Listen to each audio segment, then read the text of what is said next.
O primeiro depósito, então vou repetir aqui, entrevistei o Fred Sabag agora de manhã, ele confirmou que teria sido procurado por São Paulinos quando de um encontro, dizendo que precisariam de dinheiro para comprar o áudio, que estaria à venda aquele áudio que foi publicado pelo GE lá atrás, e que ele resolveu contribuir por R$75 mil, dinheiro esse que foi agora, no dia 9 de dezembro, devolvido. Eu vou colocar um áudio agora, e peço perdão, o áudio não é dos melhores, uma questão gravada, e vou tentar explicar. Pela minha apuração, Piper, houve uma oferta de dinheiro para a senhora Rita de, então, R$275 mil. Porém, esse dinheiro não caiu, o dinheiro não caiu do jeito que estava sendo prometido, não sei se prometeram de uma vez ou prometeram de 2 vezes, e se houve algum tipo se ela ficou decepcionada, ou se ela ficou frustrada, ou ficou arrependida de ter ido à polícia fazer o primeiro BO, ou ter vendido o áudio para a imprensa, ou vazado o áudio para a imprensa, ou para alguém, qualquer pessoa que seja, lá para o GE, não para esses conselheiros que teriam vazado para o GE, e o marido dela entra na jogada, o marido dela aqui identificado como Tom, entra na jogada e liga depois de ter feito, primeiro foi feita uma reunião, segundo consta, no escritório do Dr. Fábio Maris, nessa reunião que teria acontecido no escritório do Fábio Maris, teriam participado o Dr. Fábio, estou falando teriam, ok? Porque eles não confirmam, e eu eu não tenho o vídeo dessa reunião. O Pinotti, o Denis, que é o autor do cheque, o Tom, que é o marido da Adriana, e a Adriana. E nessa reunião, teria se dado um passo atrás no plano original. O plano original, segundo a conversa que nós vamos ouvir aqui, é que eles deveriam fazer um relato falso, uma comunicação falsa de furto de celular, para que, no caso do furto do celular, ficasse aí o vazamento da prova, da conversa, dos prints, etc. e tal, lá de trás, da conversa com a Mara Casals. Esse plano teria sido planejado pelo Denis, segundo a conversa que nós vamos ouvir, e depois dessa reunião no escritório do Dr. Fábio Maris, teria sido abortado, evidentemente que comunicação falsa de crime não é exatamente o que um advogado, eu acho que faria, né? E se mostra surpreso. Mas, de qualquer forma, a mudança do tom dos compradores versus a situação desconfortável que ficam os vendedores do áudio, mostra na conversa que o polo Tom, marido da Adriana, se coloca como vocês nos usaram e agora estamos colocados as moscas, enquanto para vocês a questão era só política. Vou ligar aqui o áudio para vocês. As vozes que nós vamos ouvir agora, então, são do Tom, marido da Adriana, e do Denis Ormud, Ormirod, nossa, é difícil o nome dele, com quem eu não consegui falar. Vamos lá. Porque ele não me atendeu. Vamos lá. Vou pôr direto do meu celular, tá bom? Para não ficar... Na reunião com Vinícius e com o Dr. Fábio, o que prevaleceu do que você falou? Aconteceu.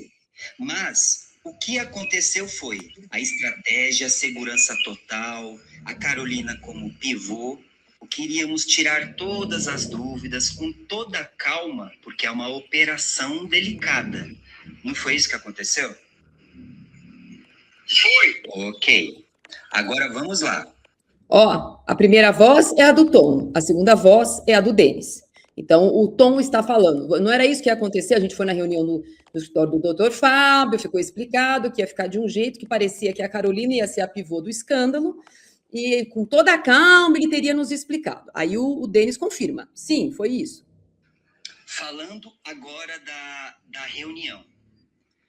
Na prática, o que aconteceu no momento de finalizar? Os valores foram negociados até chegar a um acordo para marcar a reunião.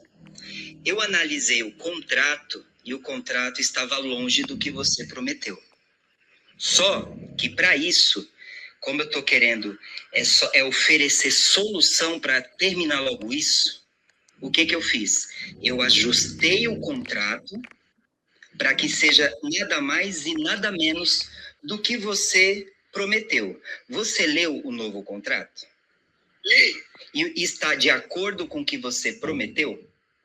Da minha parte, está tranquilo. Você lembra que eu falei para você lá na sexta-feira? Então, o que for detalhes, é só você ajustar, colocar as cláusulas necessárias. Você disse, não vamos ter problema nenhum. Você disse para mim, ô Tom, no meu condomínio, ele vai ser muito bom, porque aí já vai redigir o contrato e como tem na portaria uma impressora, aí já faz esses ajustes. Se recorda dessa sua fala? Sim. Ok. Só que no momento que eu ia questionar o contrato, na prática não aconteceu. Mas tudo bem, sem nenhum problema. O que foi prometido não aconteceu, que era questionar sobre o contrato. Falando de contrato, eu fiz os ajustes, você leu, você aprovou e você não está mentindo para eles e nem para a gente. O contrato é a prova do que você... Atenção, você não está mentindo para eles. Quem seriam eles? Nesse caso, segundo a minha apuração e um áudio que eu tenho, um outro áudio que eu tenho aqui, teriam sido as pessoas envolvidas na outra reunião, Fábio Maris e Vinícius Pinotti, além desses dois que estão na conversa, e a Adriana, que em momentos e outros desse início da conversa, quando está se reclamando que não foi pago o que tinha sido prometido, não foi feito o que tinha sido combinado, ela fala no fundo, não foi isso prometido, não foi isso falado. Vou seguir aqui, que eu acho que é importante, apesar de, né, não ser exatamente a melhor forma possível, mas vamos lá. Prometeu, certo? Certo. Ok. E aí, o que eu fiz? Já enviei para eles. Ok, beleza. Agora vamos à segunda questão.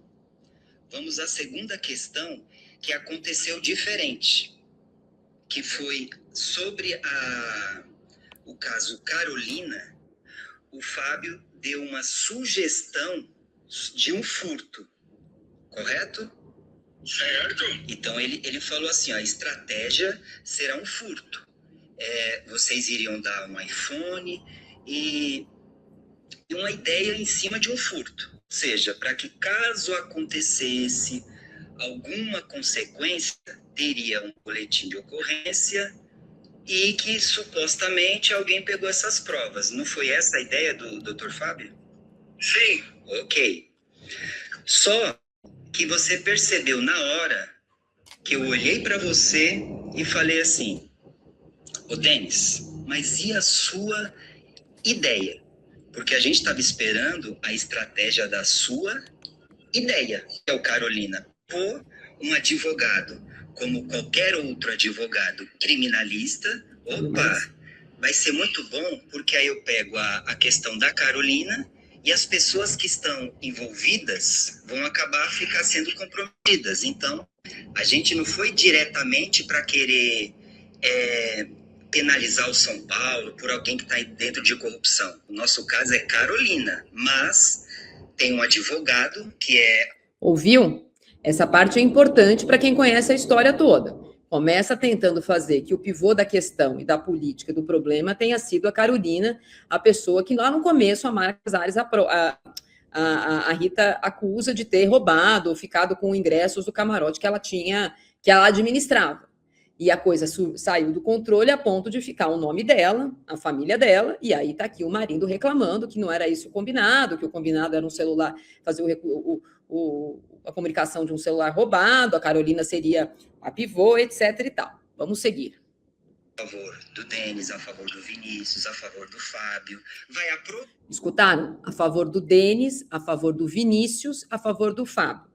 Denis é essa pessoa que está conversando com ele, Denis Rod, espero de novo, peço desculpas, Vinícius Pinotti e Fábio Maris de Oliveira.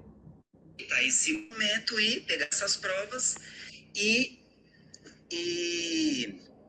acabar com a corrupção. Então a gente estava sentado e esperados para ouvir isso.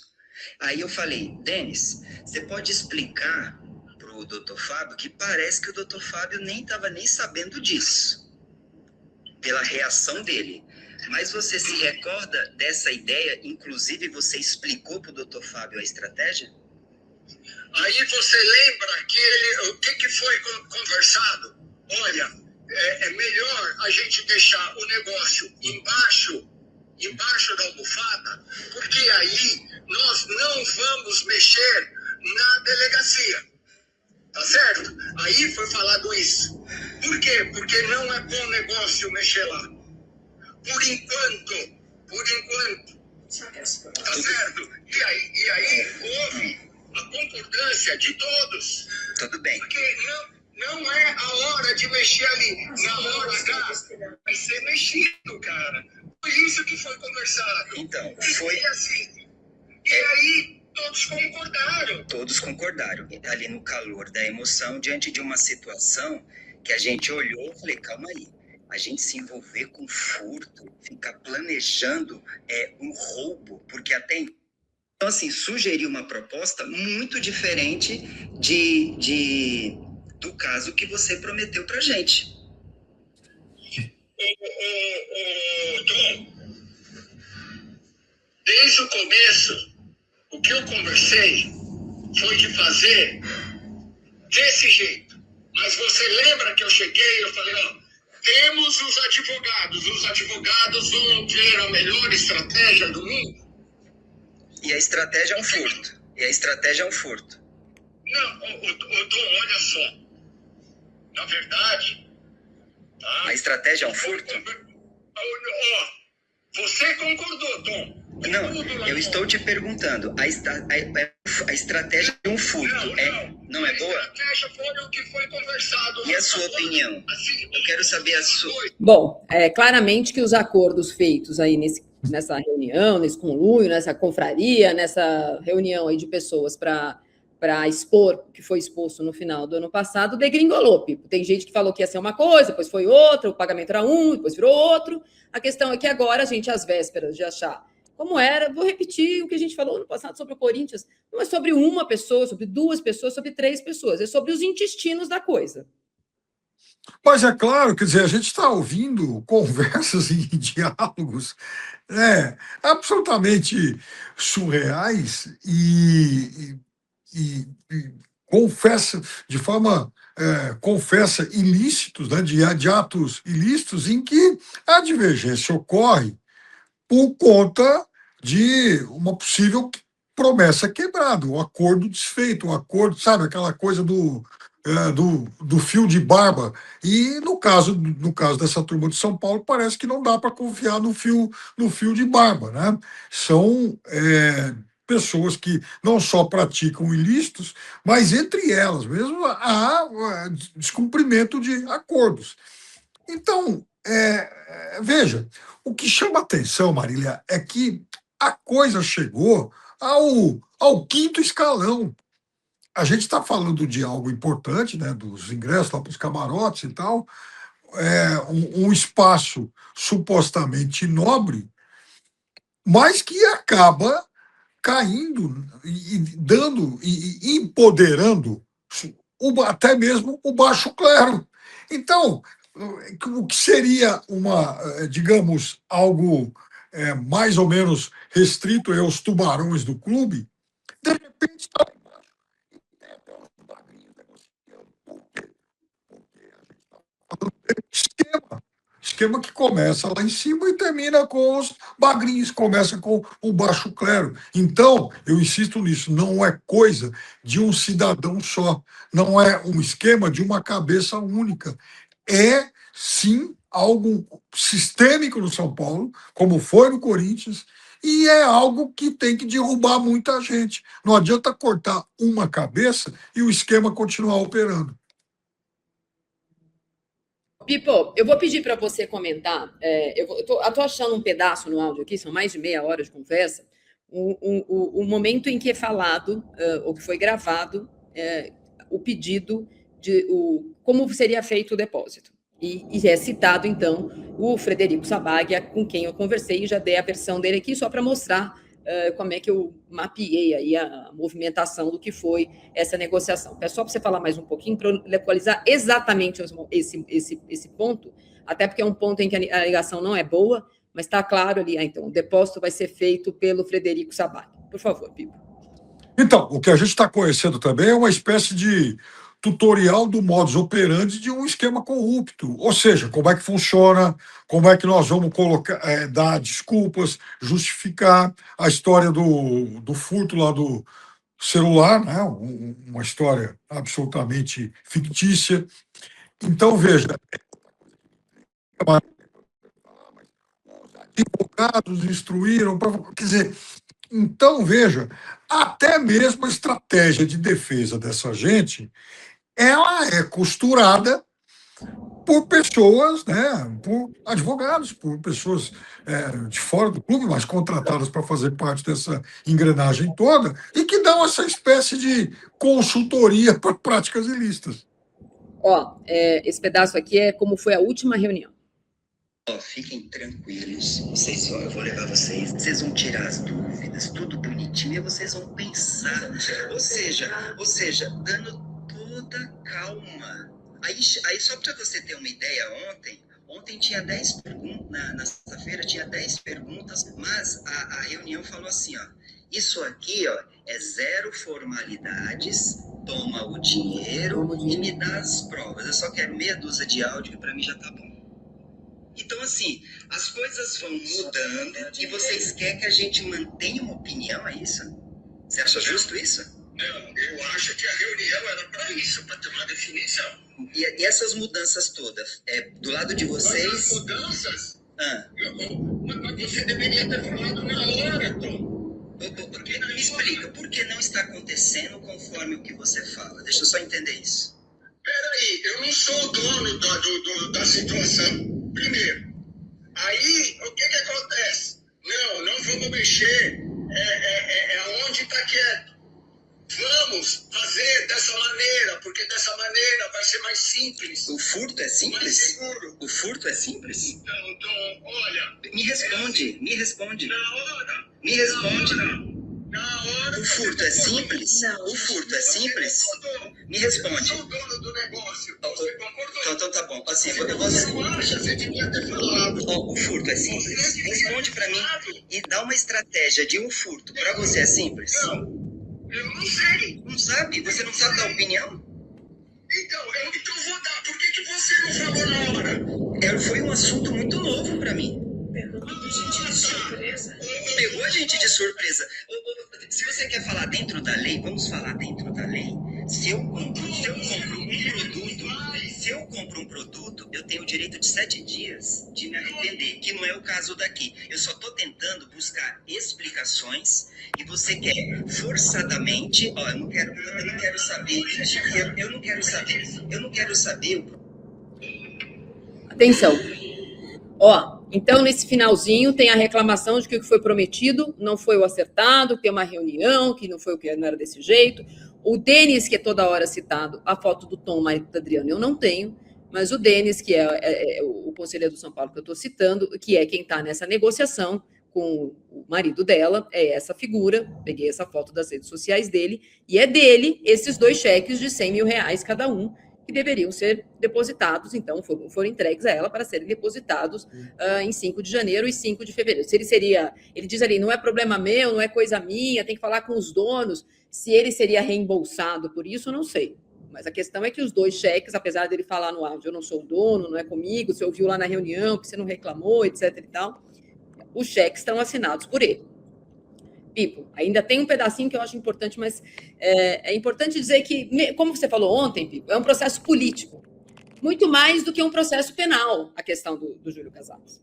É um processo político de substituição de poder. Há um processo administrativo e há um processo penal. O processo penal, eu tentei falar com os advogados sobre esse assunto, eles não quiseram falar, segue na delegacia, segue na Polícia Civil, a questão dos saques, a questão não tem nada a ver com essa história. A questão é, a partir do que está acontecendo com o Júlio Casares, o que está sendo feito dentro do São Paulo. Porque a torcida não tem direito ao voto, porque a torcida sempre vai a reboque desse ou daquele dirigente mais conhecido, nesse caso o mais conhecido é o Vinícius Pinotti, e a gente está diante de um quadro bastante difuso aí, do que quem tem razão, né? É isso.